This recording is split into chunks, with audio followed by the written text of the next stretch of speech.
السلام علیکم ناظرین، آج میں آپ کو بتاؤں گی بہت ہی اچھا اور سچا واقعہ۔ کسی علاقے میں ایک موچی رہتا تھا۔ وہ بہت نیک سیرت تھا اور بہت محنتی تھا۔ اس کی ایک خواہش تھی کہ میں مرنے سے پہلے حج کراؤں۔ اس نے پیسے بھی جمع کر رکھے تھے۔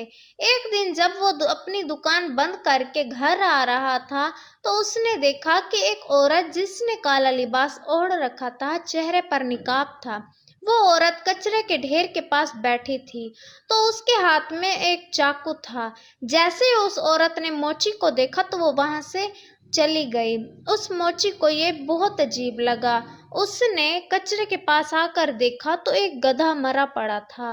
اس کے جسم سے آدھا گوشت غائب تھا۔ موچی دیکھ کر پریشان ہو گیا اور وہاں سے گھر آ گیا۔ رات جب وہ سویا تو اسے چین نہیں مل رہا تھا۔ خیر صبح وہ اپنی دکان پر چلا گیا۔ کل والی بات ابھی تک اس کے دماغ میں تھی۔ دوپہر کا وقت ہو گیا تو گھر کھانا کھانے آ رہا تھا تو اس نے دیکھا کہ وہ عورت آج پھر بیٹھی ہے۔ آج اس سے رہا نہ گیا۔ وہ اس کے پیچھے گیا تو وہ عورت بھاگنے لگ گئی۔ موچی کی ایک بات نہ سنی۔ آگے جا کر عورت ایک گھر میں داخل ہو گئی۔ موچی نے سوچا کہ یہ عورت آخر اس حرام گوشت کا کرتی کیا ہے۔ موچی نے جا کر دروازہ بجایا تو کسی نے دروازہ نہ کھولا۔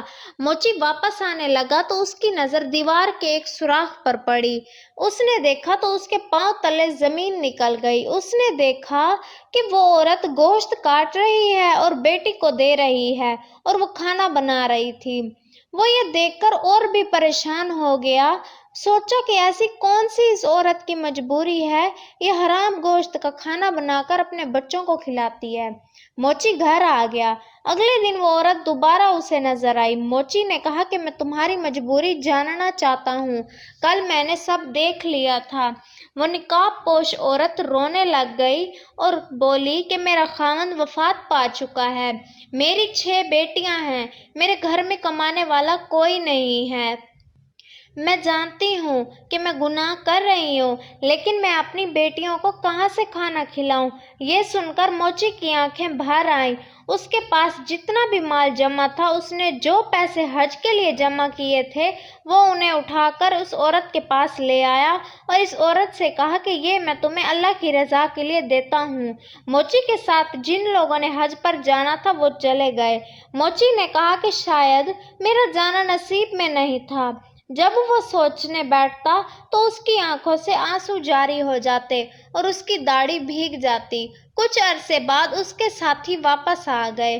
موچی نے سوچا کہ میں نہ جا سکا لیکن ان حاجیوں سے حال تو معلوم کر لاؤں کیسا تھا سفر۔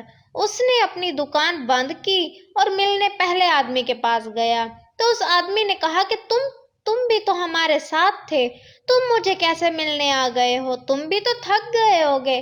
موچی پریشان ہو گیا کہ میں تو حج پر گیا ہی نہیں، یہ کیسی باتیں کر رہا ہے۔ موچی دوسرے آدمی کے پاس گیا۔ اس آدمی نے بھی ایسا ہی کہا کہ تم بھی تو میرے ساتھ تھے۔ موچی نے اسے سمجھانے کی بہت کوشش کی لیکن وہ آدمی نہ مانا۔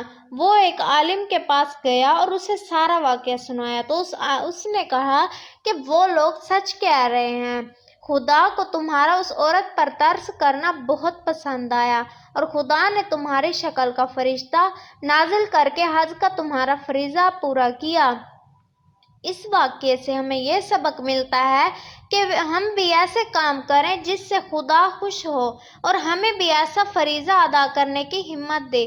اگر آپ کو ہماری ویڈیو اچھی لگے تو لائک کریں، شیئر کریں، کمنٹ کریں اور سبسکرائب کرنا نہ بھولیں۔ Thanks for watching.